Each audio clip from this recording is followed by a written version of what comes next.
Halo semuanya, di kesempatan kali ini aku akan share apa yang aku dapat setelah aku baca buku Heart Lesson.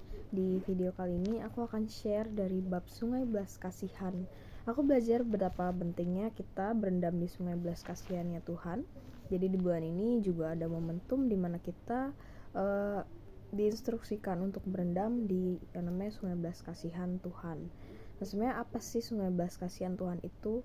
Jadi di penglihatan Sungai Belas Kasihan digambarkan sebagai sungai yang arusnya tenang, seperti tidak ada apa-apa.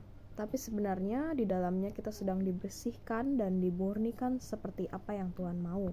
Dan ujungnya di sungai itulah di mana Tuhan berada, di mana ujungnya ketika kita berendam di sungai tersebut, ujungnya adalah Tuhan itu sendiri. Orang lain mungkin mengincar sungai kuasa Tuhan, lalu ada sungai kelimpahan, tapi aku belajar bahwa nyatanya di sana tidak ada Tuhan, tapi Tuhan itu berada di sungai pertobatan dan belas kasihan. Tanda Tuhan melekat pada overcomer adalah adanya sungai ini.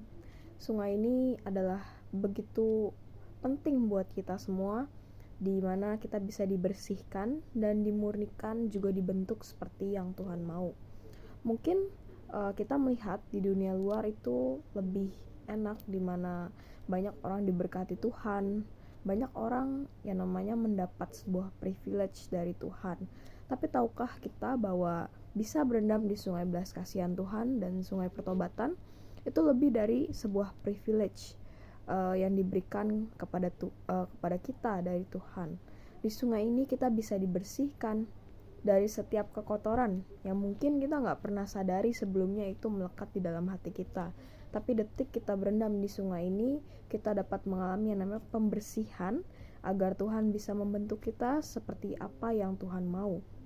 Di saat kita lelah, lalu kita berendam, mungkin kita tidak merasakan apa-apa, tapi ujungnya kita sedang melihat ada Tuhan yang menjadi reward kita. Aku belajar buat kita terus setia, dan juga buat kita tidak pernah take it for granted apa yang Tuhan kerjakan di tengah-tengah kita. Mungkin kita gak pernah ngerasain apa yang sedang terjadi dalam hidup kita.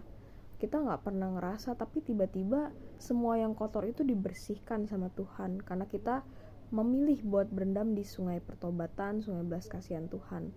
Ini adalah sungai yang dimana ini mengubahkan kita semua dari setiap yang kita tidak sadari, seperti dosa-dosa yang mungkin gak pernah yang namanya kita sadari, seperti menganggap remeh, ketidakpercayaan, lalu mental belalang, itu semua tidak pernah kita sadari. Tapi detik kita mau berendam di Sungai Pertobatan, itu semua Tuhan bersihkan. Itu adalah bukti dari belas kasihan Tuhan sendiri, yang mana Tuhan ada di sungai itu, membuat kita apa yang Tuhan mau itu Tuhan kerjakan di hidup kita. Kita harus bersyukur dan tidak pernah yang namanya menganggap remeh berendam di sungai ini, karena dengan berendam di sungai ini kita bisa yang namanya menangkap hati Tuhan. Kita dapat reward kita, yaitu Tuhan sendiri. Jadi yang kita incar bukan lagi kuasanya, bukan lagi berkatnya, tapi yang kita incar adalah Tuhan itu sendiri.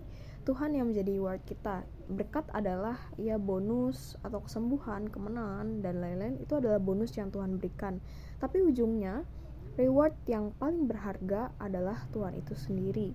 Aku belajar banyak di bab kali ini tentang Sungai Belas Kasihan Tuhan. Aku belajar buat tidak menganggap remeh. Aku belajar buat yang namanya mementingkan berendam di Sungai Belas Kasihan daripada yang namanya mengincar berkat dan lain-lain. Itu dia aku pelajarin di bab ini. Terima kasih.